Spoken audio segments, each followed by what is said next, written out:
안녕하세요. 삶의 지혜와 마음의 양식을 나누는 시간입니다. 오늘 우리는 배고픔이라는 아주 근원적인 감각에서 시작하여 우리 영혼의 가장 깊은 곳에 있는 갈망에 대한 이야기를 나누어 보고자 합니다.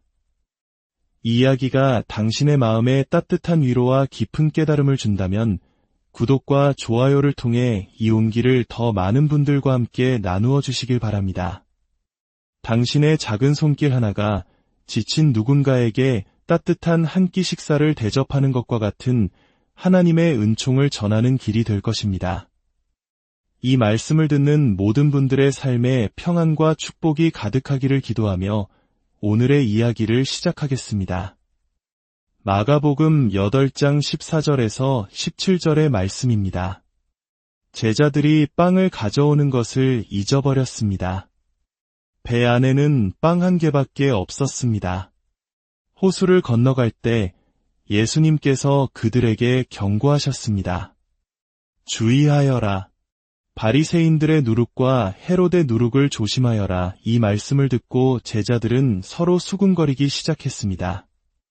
우리가 빵을 안 가져와서 저러시는구나. 예수님께서는 그들의 생각을 아시고 말씀하셨습니다. 어찌하여 빵이 없는 것을 두고 논쟁하느냐? 아직도 깨닫지 못하느냐? 너희 마음이 그렇게 굳어 있느냐? 오늘의 이야기는 다시 배고픔이라는 주제로 시작합니다. 여러분, 긴 여행길의 음식을 깜빡 잊고 떠나본 경험이 있으신가요? 여정의 고단함 속에서 작은 음식 하나가 얼마나 큰 위로와 즐거움을 주는지 우리는 잘 압니다. 지금 제자들은 바로 그런 상황에 처해 있습니다. 그들은 심오한 종교적, 철학적 문제로 다투는 것이 아니었습니다. 단지 빵을 가져오는 것을 잊었다는 아주 사소하고 인간적인 문제로 서로를 탓하며 언쟁을 벌이고 있었습니다. 그런데 이야기의 배경에는 놀라운 반전이 숨어 있습니다. 바로 직전 예수님께서는 빵 7개와 작은 물고기 몇 마리로 무려 4,000명을 먹이시는 그의 사역 중 가장 위대한 기적 중 하나를 행하셨습니다. 그리고도 음식이 남아 7 광주리를 가득 채웠습니다. 상상해 보십시오. 제자들은 방금 그 엄청난 기적의 현장을 떠나 배에 올랐습니다. 4,000명을 먹이고도 남은 7 광주리의 빵을 그들은 눈앞에서 보고도 챙겨오지 않은 것입니다. 그리고 이제 와서 배 안에 있는 빵 한 조각을 보며 누가 빵을 챙기지 않았는지 서로를 비난하고 있습니다. 예수님께서 그들을 보며 얼마나 안타까우셨을까요? 얘들아, 도대체 무슨 문제냐? 제자들은 바로 눈앞에서 음식을 무한히 만들어내시는 분과 함께 있었습니다. 그들은 물질을 증폭시키는 분을 모시고 있으면서도 그 사실을 인지하지 못했습니다. 그들은 살아있는 생명의 빵 그 자체이신 분과 함께 배를 타고 있으면서도 그분을 알아보지 못했습니다. 이것은 비단 제자들만의 이야기가 아닙니다. 우리 역시 삶에서 종종 물질적인 자원이 부족하다는 이유로 다투고 불안해하고 서로를 탓합니다. 바로 우리 곁의 모든 것에 근원이신 하나님이 함께 계시다는 사실을 잊어버린 채 말입니다. 예수님은 생명의 빵이십니다. 우리가 가진 것이 아무리 작고 보잘것없어 보여도 그것을 주님의 손에 맡길 때 기적은 일어납니다. 작은 것이라도 주님의 손에 들어가면 풍성해집니다. 제자들은 방금 일어난 기적의 영광을 누리는 대신 누가 빵을 가져올 차례였는지 누구의 실수인지를 따지며 사소한 논쟁에 갇혀 있었습니다. 왜 그들은 깨닫지 못했을까요? 이야기는 우리에게 중요한 진리를 보여줍니다. 바로 기적 그 자체가 믿음을 만들어내지는 않는다는 것입니다. 많은 사람들이 생각합니다. 하나님, 제게 기적 한 번만 보여주시면 정말 잘 믿겠습니다. 하지만 하나님은 이미 우리 삶 속에서 수많은 기적을 행하고 계십니다. 의사가 더 이상 방법이 없다고 말한 병상에서 사랑하는 사람을 일으켜 세우신 기적. 은행이 불가능하다고 말한 상황에서 사업을 일구게 하신 기적. 위태롭던 결혼 생활을 지켜주신 기적. 아슬아슬했던 사고에서 우리를 보호해 주신 기적.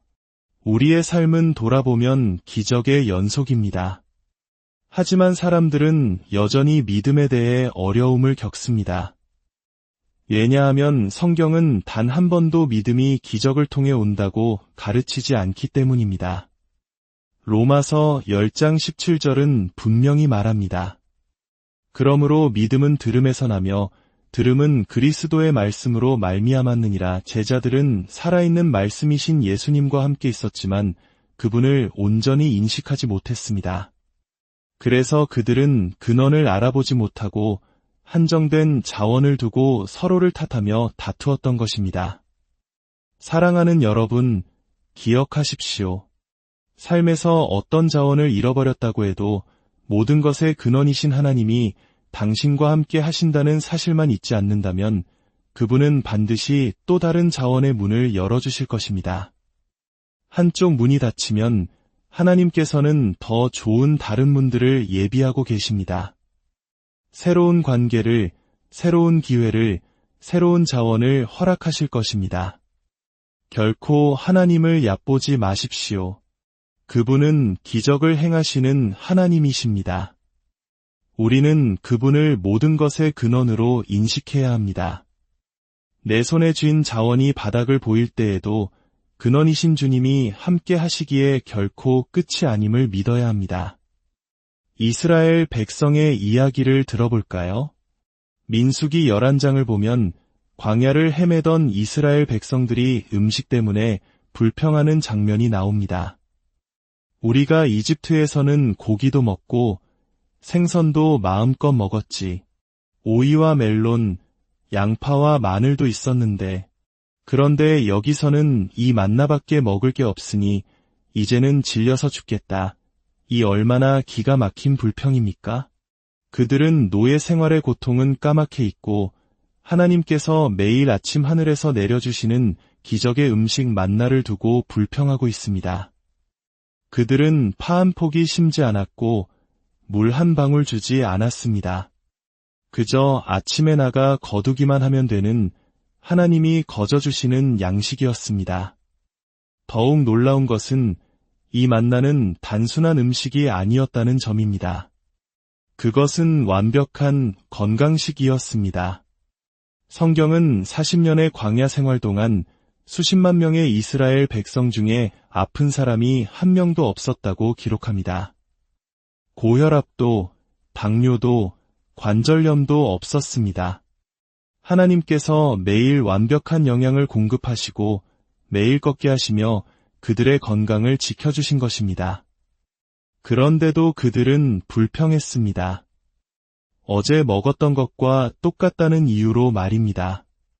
배고픔을 면하게 해주신 것만으로도 감사해야 할 상황에서 그들은 메뉴를 가지고 투정을 부렸습니다. 우리는 어떻습니까? 오늘 식탁에 오를 음식을 위해 기도해 본 적이 있습니까? 주님의 손으로 우리 모두가 먹습니다. 주여, 우리에게 일용할 양식을 주옵소서. 오늘 식사할 때 잠시라도 하늘을 우러러 하나님께 감사하는 마음을 가져보시길 바랍니다. 간이 조금 안 맞아도 내가 원하던 방식대로 조리되지 않았더라도 주님, 감사합니다 라고 고백해 보십시오. 저와 제 가족을 위해 음식을 마련해 주셔서 감사합니다. 당신이 저의 공급자이심에 감사합니다. 제자들은 다시 배 안으로 돌아왔습니다. 거룩한 하나님의 사람들이 음식을 누가 잊었느냐는 문제로 육신적인 다툼을 벌이고 있습니다. 그들은 4,000명을 먹이신 기적의 주역, 만왕의 왕, 만주의 주와 함께 있으면서도 땅콩 몇 알 같은 사소한 문제로 걱정하고 있습니다.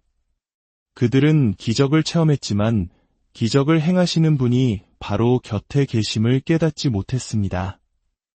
이분이 바로 육신을 입고 우리와 함께 하시는 하나님이라는 것을 이해하지 못했습니다.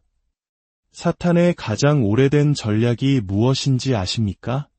창세기에서 사탄은 아담과 하와에게 살인이나 도둑질, 거짓말을 하라고 유혹하지 않았습니다. 사탄은 그들에게 하나님의 말씀을 의심하라고 유혹했습니다. 하나님이 정말 그렇게 말씀하셨느냐? 이 오래된 속임수는 오늘날에도 여전히 유효합니다. 하나님께서 우리에게 약속의 말씀을 주셔도 사탄은 우리 마음에 의심의 씨앗을 뿌립니다. 정말 그 말씀대로 이루어질까? 하나님의 임재 안에서 충만함을 느끼고 세상으로 나왔다가도 주차장으로 가는 그 짧은 순간에 혹은 믿음 없는 가족이나 동료의 말 한마디에 의심이 고개를 듭니다. 하나님께서 너는 죽지 않고 살리라고 말씀하셔도 아침에 일어났을 때 몸이 예전 같지 않음을 느끼면 사탄은 속삭입니다. 하나님이 정말 그렇게 말씀하셨느냐? 사탄은 우리를 살인자로 만들려 하지 않습니다. 그저 살아계신 하나님을 의심하게 만들 뿐입니다. 그러나 그 의심이 결국 우리를 살인하고 도둑질하고 불의한 길로 이끄는 것입니다. 우리의 믿음은 끊임없이 공격받고 있습니다. 그래서 믿음은 들음에서, 그것도 계속해서 듣는 것에서 나옵니다. 하나님의 말씀은 우리를 굳건히 세우는 닭과 같습니다. 말씀은 우리의 일용할 양식입니다. 제자들의 실수는 기적을 행하시는 예수님을 떠나면서 그 빵, 즉 말씀을 함께 가져가지 않은 것입니다. 사랑하는 부모님들, 여러분의 자녀가 학교에 갈 때, 대학을 위해 집을 떠날 때 부디 그들의 손에 생명의 빵인 말씀을 들려 보내십시오. 그렇지 않으면 그들은 집을 떠날 땐 구원받은 자녀였지만 돌아올 땐 혼란에 빠진 영혼이 될지도 모릅니다. 말씀이 당신 안에 있을 때, 세상이 당신을 향해 죽으리라고 말할 때 당신은 외칠 수 있습니다.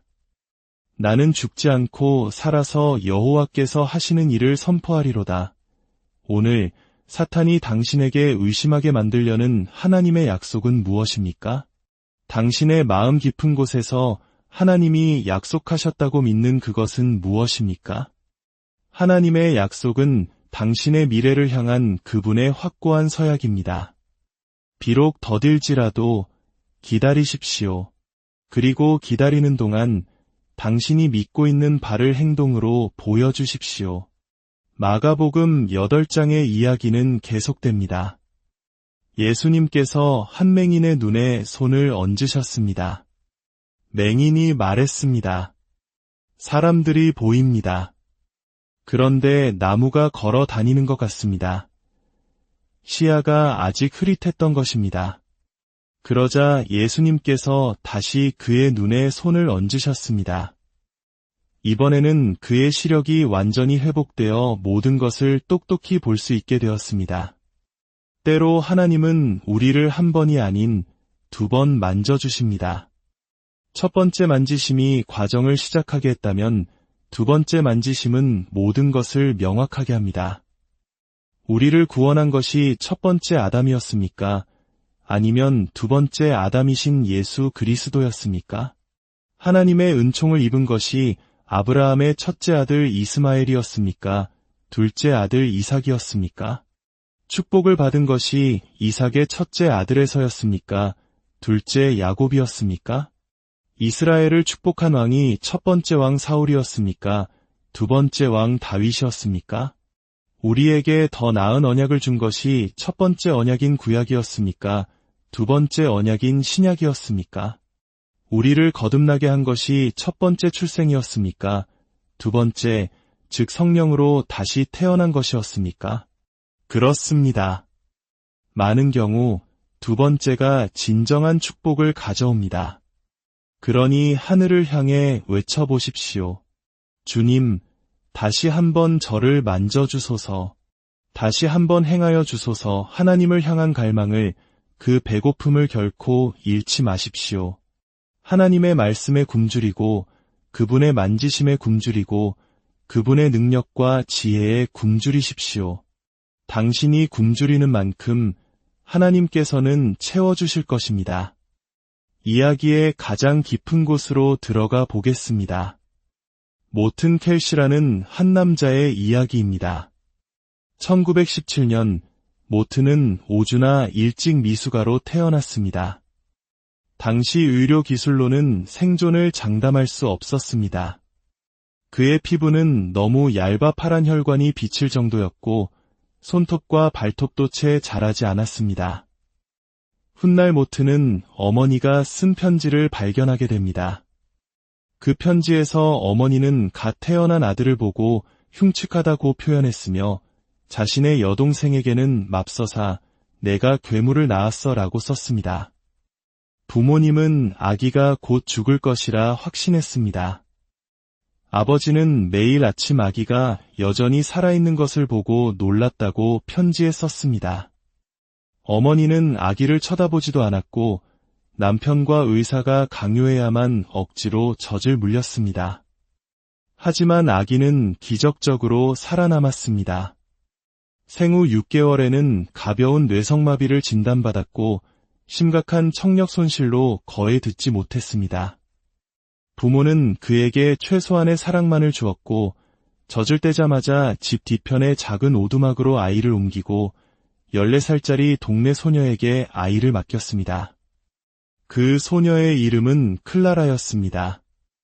클라라는 4년 동안 그 오두막에서 모튼과 함께 살았습니다. 그녀는 부모에게 버림받은 아기에게 엄마이자 유일한 친구가 되어주었습니다. 모튼이 4살이 되었을 때 지능검사에서 그는 모두를 놀라게 했습니다.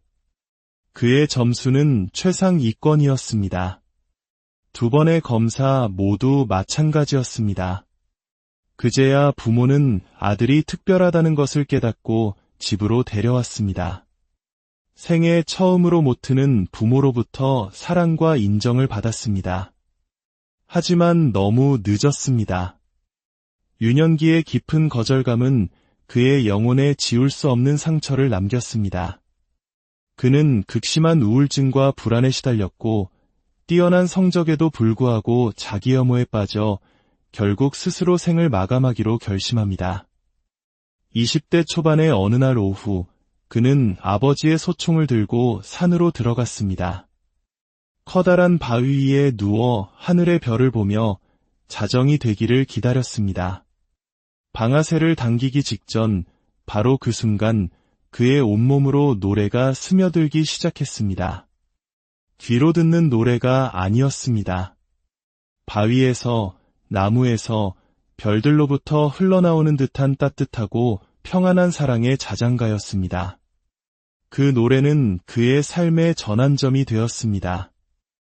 그는 총을 내려놓고 마을로 돌아와 한 신부님을 찾아가 자신의 이야기를 털어놓았습니다.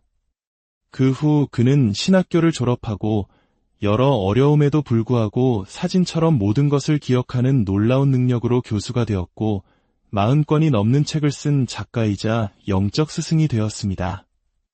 하지만 그의 영혼 깊은 곳에는 여전히 채워지지 않는 갈망이 있었습니다. 바로 부모에게 받지 못한 사랑에 대한 갈망이었습니다. 그러던 어느 날 그는 클라라라는 여성에게서 편지 한 통을 받습니다. 그녀는 모튼의 책을 읽고 그가 혹시 자신이 어릴 적 돌보았던 그 아기가 아닌지 물었습니다. 편지가 오간 후 클라라는 이렇게 썼습니다. 제가 14살 때 당신의 부모님이 저를 고용해 당신을 돌보게 했어요. 당신은 갓난아기였지만 부모님은 당신을 제게 맡겼죠. 저는 제가 세상에서 가장 운이 좋은 소녀라고 생각했어요. 부모님은 아기 침대를 마련해 주셨지만 사실 당신은 한 번도 거기서 잔 적이 없어요. 언제나 제 곁에서 잠들었죠. 부모님은 당신을 거에 안아주지 않았지만 저는 당신을 끊임없이 안아주는 것을 사랑했어요. 4년 동안 당신은 제 삶의 중심이었고 제 가장 좋은 친구였어요. 모튼, 평생 당신을 찾아다녔어요.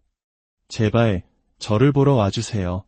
모튼과 그의 아내는 비행기를 타고 펜실바니아로 날아갔습니다.